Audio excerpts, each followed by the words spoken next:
Hello दोस्तों, genius question number 1 में आपका स्वागत है। तो चलिए आज बात करते हैं।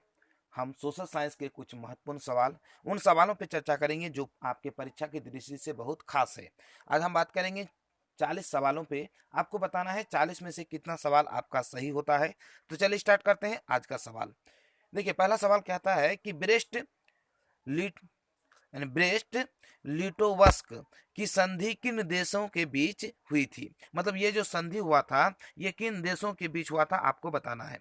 ए रूस और इटली, बी रूस और फ्रांस, या सी रूस और इंग्लैंड, या डी रूस और जर्मनी। आपको बताना है ये जो संधि हुआ था किसके बीच हुआ था। ये जो संधि हुआ था रूस और जर्मनी के बीच, यानी ऑप्शन नंबर डी हो जाएगा राइट आंसर। चलिए देखते हैं सवाल नंबर 42 क्या कहता है।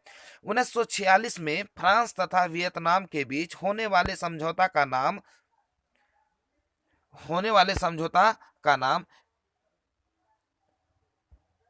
किस नाम से जाना जाता है ना। जो किस नाम से जाना जाता है, आपको बताना है। ठीक है। ए तिनसिन, बी कैंटन, सी हो हो ची मिन, या डी इनमें से कोई नहीं। मतलब 1946 में जो आपका एक संधि हुआ था किसके बीच, फ्रांस और वियतनाम के बीच, वो किस नाम से जाना जाता है। ये जो है ना ही तिनसिन के नाम से जाना जाता है, ना ही कैंटन के नाम से जाना जाता है, ना ही होचिमिन के नाम से जाना जाता है। इसमें से वो ऑप्शन है ही नहीं, इसलिए इसका राइट आंसर हो जाएगा क्या, इनमें से कोई नहीं। चलिए देखते हैं सवाल नंबर 43 में क्या कहता है, गौर से देखिए। पूर्ण स्वराज की मांग का प्रस्ताव कांग्रेस ने किस अधिवेशन में पारित हुआ। ए 1929 लाहौर, बी 1933 कलकत्ता, सी 1929 कराची, या डी 1924 बेलगाम। आपको बताना है किस अधिवेशन में पारित हुआ। तो ये जो अधिवेशन में पारित हुआ था, ये लाहौर में हुआ था, रावी नदी के किनारे, यानी ऑप्शन नंबर ए हो जाएगा राइट आंसर। चलिए देखते हैं सवाल नंबर 44। सिपाही विद्रोह कब हुआ था। सिपाही विद्रोह कब हुआ था, आपको बताना है। ए 1855, बी 1857, सी 1885, या डी 1857। सिपाही विद्रोह जो हुआ था वो 1857 को हुआ था, ऑप्शन नंबर बी हो जाएगा राइट आंसर। चलिए देखते हैं सवाल नंबर 45 क्या कहता है। भारत के लिए पहला फैक्ट्री एक्ट कब पारित हुआ। ए 1838, बी 1858, सी 1881, या डी 1911। जो पारित हुआ था वो कब हुआ था आपका, 1881 में, यानी ऑप्शन नंबर हो जाएगा सी। चलिए देखते हैं सवाल नंबर 46। पूंजीपति वर्ग के द्वारा किस वर्ग का शोषण हुआ। ए श्रमिक वर्ग, बी मध्यम वर्ग, सी कृषक वर्ग, या डी सभी। देखिए, सबसे ज्यादा पूंजीपतियों को द्वारा जो शोषित किया गया है ना, तो वो श्रमिक वर्ग को शोषित किया गया है, ऑप्शन नंबर ए हो जाएगा इसका राइट आंसर। चलिए देखते हैं सवाल नंबर 17 में क्या कहता है, गौर से देखिएगा। आधुनिक युग में अर्थव्यवस्था के क्षेत्र में होने वाले सबसे बड़ी कौन कौन सी है ना। सबसे ज्यादा जो प्रभावकारी है वो कौन सी है ना, सबसे बड़ी क्रांति वो कौन सी है। चलिए देखते हैं सवाल नंबर 47 का। ए वाणिज्यिक क्रांति, बी औद्योगिक क्रांति, सी साम्यवादी क्रांति, या डी भौगोलिक क्रांति। आपको बताना है इसका राइट आंसर। तो सबसे ज्यादा जो चेंज हुआ है वो औद्योगिक क्रांति में हुआ है, ऑप्शन नंबर बी हो जाएगा राइट आंसर। क्या हो जाएगा, ऑप्शन नंबर बी। देखते हैं सवाल नंबर 48 क्या कहता है। भूमंडलीकरण की शुरुआत किस दशक से हुआ। ए 1990 के दशक, बी 1960 के दशक, सी 1970 के दशक, या डी 1980 के दशक। आपको बताना है भूमंडलीकरण का जो शुरुआत हुआ वो कब से हुआ है ना, वो किस किस काल से शुरुआत हुआ, आपको बताना है। तो ये क्या हो जाएगा, 1980 के दशक, यानी ऑप्शन नंबर डी हो जाएगा राइट आंसर। चलिए देखते हैं सवाल नंबर 49 में क्या कहता है। गुटेनबर्ग ने सर्वप्रथम किस पुस्तक की छपाई की। गुटेनबर्ग ने जो सबसे पहले जो पुस्तक की छपाई की थी उस पुस्तक का नाम क्या है। ए हिंदी, बी अंग्रेजी, सॉरी, ए कुरान, बी गीता, सी हदीस, या डी बाइबिल। तो उन्होंने बाइबिल को छपाया था, ऑप्शन नंबर डी हो जाएगा राइट आंसर। चलिए देखते हैं सवाल नंबर 50। तिलक के केसरी का प्रकाशन किस भाषा में किया। ए हिंदी में, बी अंग्रेजी में, या सी मराठी में, या डी कोंकणी में है ना। आपको बताना है इसका राइट आंसर क्या होगा। तो ये जो तिलक का प्रकाशित किया था वो किस में किया था, मराठी में किया था, ऑप्शन नंबर सी। चलिए देखते हैं सवाल नंबर 51 में क्या कहता है, गौर से देखिए। नर्मदा घाटी परियोजना किन राज्यों से संबंधित है? ए बिहार, उत्तर प्रदेश, पंजाब, बी तमिलनाडु, केरल, कर्नाटक, या सी पंजाब, उत्तर प्रदेश, पंजाब यानी पश्चिम बंगाल, उत्तर प्रदेश, पंजाब, या डी गुजरात, महाराष्ट्र या मध्य प्रदेश, है ना। ये आपका 4 ऑप्शन है। कितना? 4 ऑप्शन है।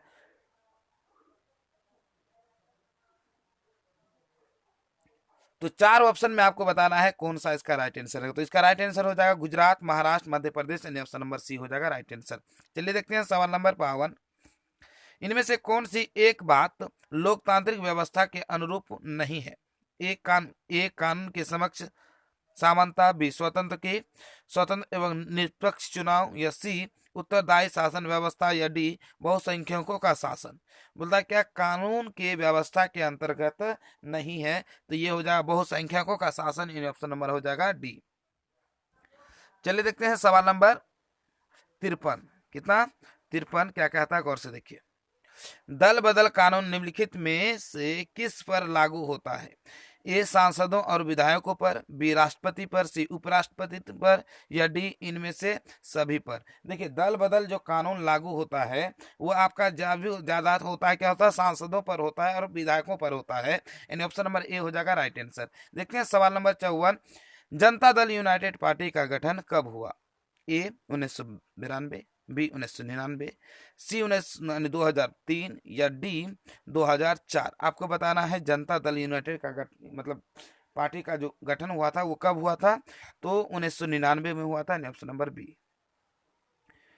देखते हैं सवाल नंबर 55। निम्नलिखित में कौन अर्थव्यवस्था के प्राथमिक क्षेत्र सम्मिलित है? ए सेवा क्षेत्र, बी कृषि क्षेत्र, या सी सूचना प्रौद्योगिकी क्षेत्र, या डी इनमें से कोई नहीं। आपको बताना है इसका राइट आंसर क्या हो जाएगा। तो ये जो बोलता है कि प्राथमिक क्षेत्र के अंतर्गत आता है वो क्या आता है? कृषि आता है।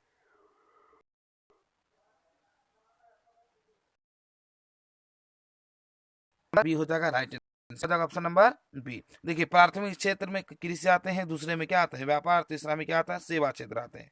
क्या आते हैं? सेवा क्षेत्र आते हैं। देखते हैं सवाल नंबर 56 में क्या कहता है, गौर से देखिए, है ना। बिहार के किस जिले के प्रति व्यक्ति आय सर्वाधिक है? ए पटना, बी गया, सी शिवहर, या डी नालंदा।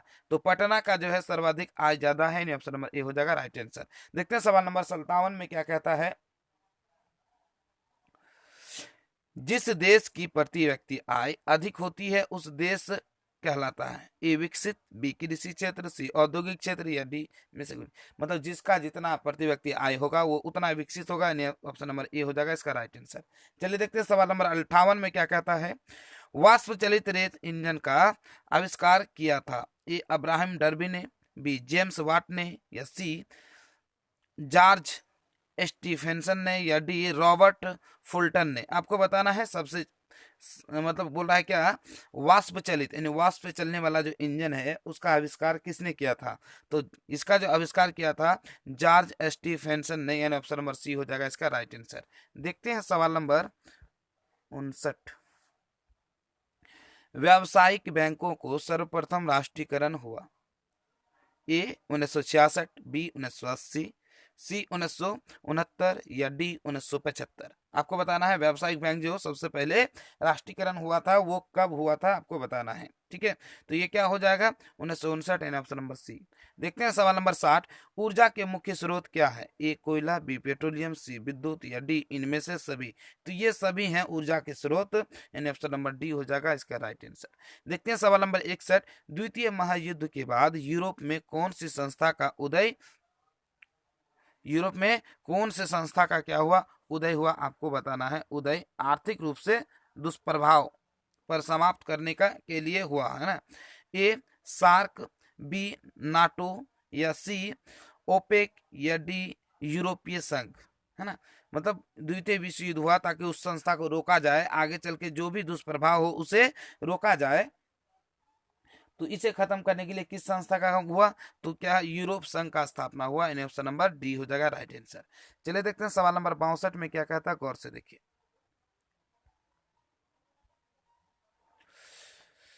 उपभोक्ताओं को सामान खरीदते समय निम्नलिखित में किस मार्क को देखना चाहिए, है ना। निम्नलिखित में से किस मार्क को देखना चाहिए? A egg mark, B bull mark, C hallmark या डी उपयुक्त सभी। जब भी उपभोक्ता सामान खरीदे तो सभी मार्क को देखना चाहिए, यानी ऑप्शन नंबर डी। चलिए देखते हैं सवाल नंबर 63। यदि किसी वस्तु या सेवा का मूल्य 20 लाख से अधिक तथा 1 करोड़ से कम है तो उपभोक्ता कहां शिकायत कर सकता है? ए जिला फोरम पर, बी राज्य आयोग पर या सी राष्ट्रीय आयोग पर या डी इनमें से कोई नहीं। आपको बताना है इसका राइट आंसर क्या होगा। तो ये जो होगा राज्य आयोग पर, क्योंकि देखिए 20 लाख से नीचे होगा तो जिला फोरम पर, अगर 20 लाख और 1 करोड़ से बीच होगा तो राज्य आयोग पर, अगर राष्ट्र उससे ज्यादा 1 करोड़ से ज्यादा होगा तो राष्ट्रीय आयोग पर। यानी ऑप्शन नंबर क्या हो जाएगा इसका? बी हो जाएगा, मीडियम वाला है ना। देखते हैं सवाल नंबर 64 में क्या कहता है, गौर से देखिए। सुनामी का प्रमुख कारण क्या है? ए समुद्र में भूकंप का आना, बी द्वीप पर भूकंप का आना, सी स्थलीय क्षेत्र का भूकंप आना या डी इनमें से कोई नहीं। जो सुनामी आता है उसके प्रमुख कारण क्या है आपको बताना है। तो समुद्र में भूकंप का आना, यानी ऑप्शन नंबर ए हो जाएगा राइट आंसर। देखते हैं सवाल नंबर 65। सुखाड़ क्या है? ए प्रकृति आपदा, बी मानव जनित आपदा, सी सामान्य आपदा या डी इनमें से कोई नहीं। सुखाड़ जो है ये प्रकृति आपदा है, इन ऑप्शन नंबर ए हो जाएगा राइट आंसर। देखते हैं सवाल नंबर 66 में क्या कहता है। मेढक के प्रजनन प्रक्रिया को बाधित करने वाला रासायन कौन सा है? ए बेंजीन, बी यूरिया, सी एंड्रीम या डी फास्फोरस, है ना। आपको बताना है इसमें से कौन सा है इसका राइट आंसर 66 का, है ना। तो ये हो जाएगा एंड्रीन, यानी ऑप्शन नंबर सी। देखते हैं सवाल नंबर 67। बिहार के अति जल दोहन के भूमिगत जल के किस तत्व को संकेत है ना। ए फ्लोराइड, बी क्लोराइड या सी आर्सेनिक या डी लौह। आपको बताना है सबसे इसका जो राइट आंसर होगा, सबसे अच्छा आंसर होगा वो कौन सा होगा 67 का। ठीक है, तो आर्सेनिक होगा, जिसको क्या जल दोहन के कारण क्या करता है उसे संकेंद्रीय कर देता है। ऑप्शन नंबर सी हो जाएगा राइट आंसर। देखते हैं सवाल नंबर 68 में क्या कहता है, गौर से देखिए। संविधान की धारा 21 से संबंधित है। ए वन्य जीवों तथा प्राकृतिक संसाधनों का संरक्षण से, बी मृदा संरक्षण से, सी जल संरक्षण से या डी खनिज संपदा से। आपको बताना है किससे संबंधित है 68 नंबर का क्वेश्चन। तो वन्य जीवों और प्राकृतिक संसाधनों के संरक्षण से, यानी ऑप्शन नंबर ए हो जाएगा राइट आंसर। देखते हैं सवाल नंबर 69। बिहार में कितने प्रतिशत भौगोलिक क्षेत्र में वन फैलाव है? बिहार में कितने प्रतिशत भौगोलिक क्षेत्र में वन फैलाव है? ए 15, बी 20, सी 10 या डी 7। तो ये क्या हो जाएगा 7 में फैला है। देखते हैं सवाल नंबर 70। एल्यूमिनियम बनाने के लिए किस खनिज की आवश्यकता पड़ती है? ए मैग्नीज, बी टीन, सी लोहा या डी बॉक्सर।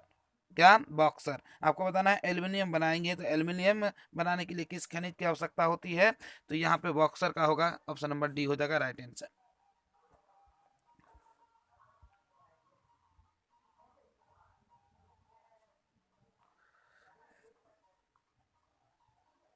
सॉरी बॉक्साइट होगा, है ना।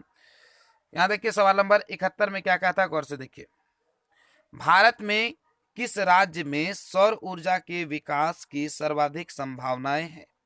ए असम, बी अरुणाचल प्रदेश, सी राजस्थान या डी मेघालय।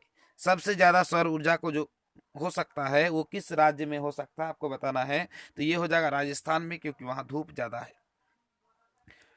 72 में देखते हैं निम्नलिखित में से कौन छोटी पैमाने पर उद्योग है? ए चीनी उद्योग, बी कागज उद्योग, सी खिलौना उद्योग या डी विद्युत उद्योग। मतलब छोटे पैमाने का उद्योग है, निम्न में से कौन सा उद्योग है आपको बताना है। ये खिलौना उद्योग छोटे पैमाने का उद्योग में आते हैं।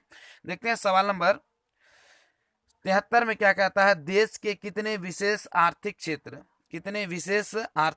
विकसित हैं? ए 10, बी 8, सी 15 या डी 5। विशेष क्षेत्र है तो 8 क्षेत्र में है, यानी ऑप्शन नंबर बी हो जाएगा राइट आंसर।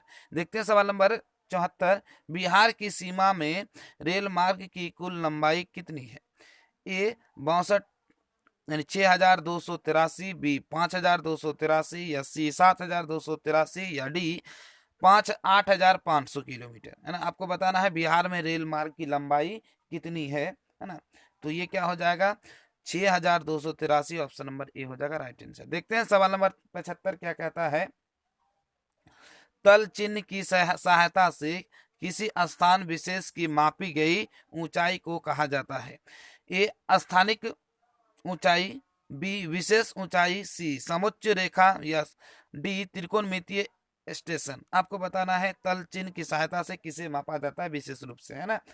तो ये जो मापा जाता है विशेष ऊंचाई को, यानी ऑप्शन नंबर बी हो जाएगा राइट आंसर। देखते हैं सवाल नंबर 76 में क्या कहता है कि जब हम लैंगिक विभाजन की बात करते हैं तो हमारा अभिप्राय होता है ए स्त्री और पुरुष के बीच जैविक अंतर, बी समाज द्वारा स्त्री और पुरुष के दी गई असमानताएं भूमिकाएं, सी बालक और बालिकाओं की संख्या का अनुपात, या डी लोकतांत्रिक व्यवस्था में महिलाओं का मतदान का अधिकार न मिला, है ना, इस बात पे। तो आपको बताना है 76 का आंसर।